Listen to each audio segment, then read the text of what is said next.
welcome back to another BS movie review. It is Spooktober, and we're back with an actual spooky movie. I feel like our last two movie reviews were not necessarily super spooky. Well, I don't know what order we're putting these up in, so maybe not. Well, our other reviews, which are either upcoming or you've already seen, were not as spooky. This is one of the scarier ones, and today we are reviewing Insidious. Now, this movie is pretty highly reviewed and rated. People said it's one of the better horror movies that came out a couple years ago. And it's kicked off a whole series. There's, what, 4 now? I think? Yeah, I think they end up having like 4 of them because it was so popular. And so we decided to take a look. So if you do not know what Insidious is about, it is essentially a nice suburban family with 2 sons, I believe. No, 2 sons and a daughter. And one of the sons goes into a coma, and you find out that it's not a traditional coma and that there are demons involved. So, it gets spooky from there, and there's like a supernatural like world that they go into and stuff. It's where The Further comes from, if you are familiar with that at all. And so it gets pretty crazy. I feel like this movie escalates a lot from like a simple, creepy story at the beginning. Yeah, I think this was one of the first movies I ever heard of Rose Byrne being in. I think she did First Class, before that? I don't remember. It was around the same time as First Class, I believe, and that was the first time I had really ever seen her in anything. So, it's spooky. I mean, it has the typical, like, things are moving around in the house, and there's voices, and, like, that kind of stuff, so it's not super unique in that aspect. Yeah, I did feel like they did a good job. This is definitely a movie that when you're watching, you have to pay attention because they put a lot of stuff in the background. So someone will just walk by and there'll be like a ghost like just standing in the corner as you walk by, and they'll never reference it or go back, and it won't necessarily spook her that time.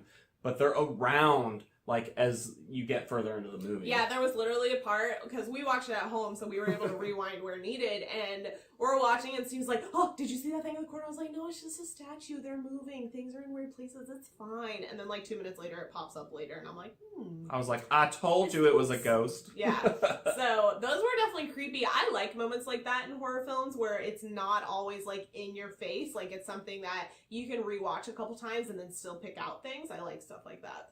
I definitely felt like as they introduced like the main antagonist demon, it got like creepier and creepier, but I did feel like the first 2 acts of the movie were a little stronger than the third. I would agree. Because it really sets up this tension. It's building and getting creepier, and creepy things are happening. And then, unfortunately, I felt like they kind of took away some of the stakes at the end. Yeah, and performance-wise, I was a little confused by some of the, maybe not performance-wise, writing-wise, I don't know. The husband character, he was, like, super loving and sweet and awesome, and then, like, he switched into the world's giantest douchebag. I was like, did you get infected by a demon? I don't understand what's happening. So that was kind of off-putting, because it felt like a very quick shift. Like, we're literally watching the first part, and I'm like, oh, he's such a good husband. He was a good dude. He's awesome, and literally, within the next 5 minutes, he was completely different. I was like, what? He just became a total jerk, and you're like, what happened? Yeah, so that was strange. I definitely felt like one of the biggest weaknesses of this film was that you could kind of start to tell they were low budget, especially in the final act. And I don't want to get into spoilers, but as we talked about, they travel into this realm called The Further. It's like a spirit realm, kind of, from what I understand. Except, I'm trying not to spoil anything, except there's nothing cool in it. There's nothing cool. It's like fog machines and dark. They took the set the rest of the movie is taking place in and used a fog machine and weird lights. And I guess, like, that's okay, but I was kind of expecting a little more from this realm they talk about the entire movie. Yeah. And well, and maybe they explore that further in the rest of the series. I don't know. 2 for 2 on puns I today. know. So, ultimately, I think this movie had a lot of great tension, but failed to deliver in the final areas, especially because the stakes start to be removed because... that's a spoiler. I can't say it, so I'm sorry, guys. I'm not going to spoil anything for this movie, but I do think that they lose some of the tension they spent a good chunk of time building at the end because of how they chose to finish out the story. I also think that some aspects of it were pretty predictable. Like, I predicted a big piece of it fairly early on in the movie, if I remember. I was like, this is totally how this is connected, and that was totally how it was connected. And while I don't necessarily have a problem with that in and of itself, it is kind of disappointing. I like surprises in horror movies, or in just movies in general, especially suspense-focused ones. So that was a bummer. And this is definitely one of those scary horror Halloween movies that fall under the every character in it is stupid trope. They do stupid stuff. Yeah, so like Rose Byrne's character, this is a really minor detail, so I don't think it's a spoiler, but she's like up in the attic like looking for something, and she notices that a rung on the ladder like breaks, but she puts it back as if it's okay. And makes it look like it's fine, and then things happen with it later because of it. And I'm like, what? Why would you put it back? That makes no sense as a mother, as a human being. What?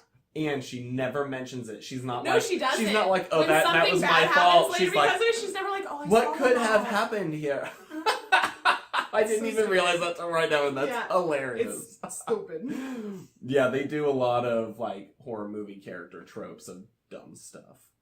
Overall, I think that this movie was not bad, but I wouldn't say it was particularly memorable. I'm not overly ambitious to watch the rest of the series. Maybe we will one day. I'm not sure. It was okay to watch. I wouldn't be like, guys, this movie, you gotta see it. Yeah, I felt like there were some highlights of it, but not enough to warrant watching again or watching more in the series. It felt a little stereotypical, especially for how many good things I heard about it. So. Yeah. And funny story, we started watching this, and Steven's like, yeah, Ethan Hawke is in this one. I was like, no, he's not. We literally had this back and forth for like 5 or 10 minutes. I was like, you're thinking of Sinister, which we've also not seen. I thought we were going to watch Sinister. He was like, I thought that's the one, because we put up a poll on Twitter, if you participated, asking you guys which movies you wanted to see us review, and you guys picked Insidious. And when we put it on the list, Steven was like, I thought we put the other one. I was like, no. We should have put the other one on there. Maybe we'll do that next year. So that's what we thought of. I almost called it Sinister. Leave it in. Yep. So that's what we thought of Insidious. What did you guys think of this movie? Did you like it? Did you hate it? Did you agree with us? Let us know down in the comments below. If you enjoyed this video, please leave us a like. It really helps us out and helps us know that you guys like our Spooktober and want us to keep doing stuff like this. And if you want to see more of these videos, please subscribe. We have a lot more Spooktober videos coming to you and other content as well coming up after that. We do a ton of different stuff here. And if you want to see some more of those videos, we'll have them right over here in the sidebar, and we'll see you next time. Bye.